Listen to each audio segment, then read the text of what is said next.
Our hearts beat to the city streets. We began to feel the fire. Hello mga mamshi! Tayo ngayon ay maggagala. But before tayo maggala, magpapagasolina lang muna tayo. Baka magtulak tayo sa gitna ng kalsada.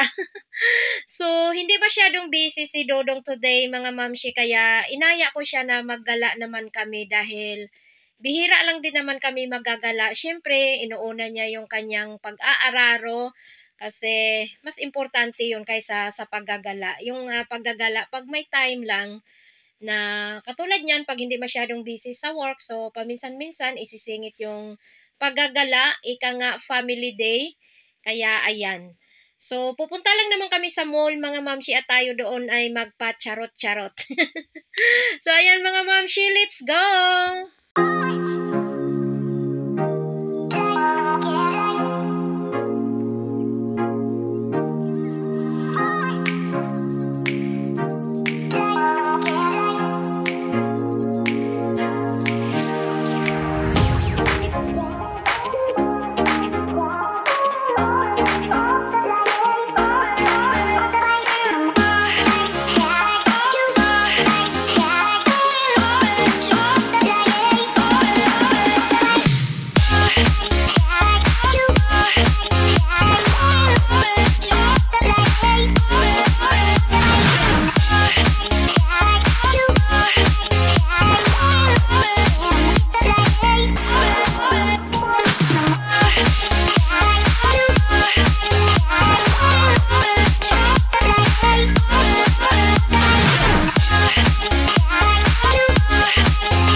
Kami mga mamshi sa food court at gusto daw kumain ng makulit ng hamburger.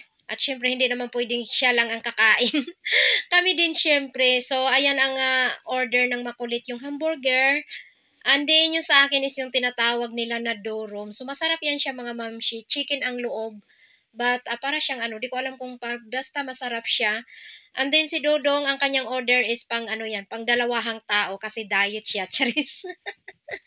Kasi yung order niya is pang pang 2 person kasi dalawang drinks, dalawa yung hamburger, dalawang french fries, yung ganon. But sabi ni Dodong, mag-order ka lang kung anong gusto mo. Ito yung sa akin. So ayan ang aking in-order kasi hindi ko din masyadong gusto yung in-order niya. At after nito mga mamshi, siguro mag lang kami gala-gala and then yung makulit maglalaro sa playground. Hindi naman kami magsha-shopping mga mamshi kasi wala sa aming wala yan sa aming listahan ngayon ang pagsha-shopping. Kasi yung pagsha-shopping is hindi kami ngayon basta-basta nagsha-shopping. Kailangan binabudgeta namin yan dahil like what I said ng aking mga previous vlog, na meron kaming pinag-iipunan, kaya hindi basta-basta, hindi porket may pera is basta go ka na lang ng go kung ano yung maisipan mong bilhin. Kasi merong mas importante na gusto naming bilhin, na yun ang aming pinag-iipunan. So, ayan. Ngayon, although nagsa-shopping naman kami, but ngayon wala kaming budget dyan. So, ang aming pang-budget lang ngayon is pang-Popeyes lang.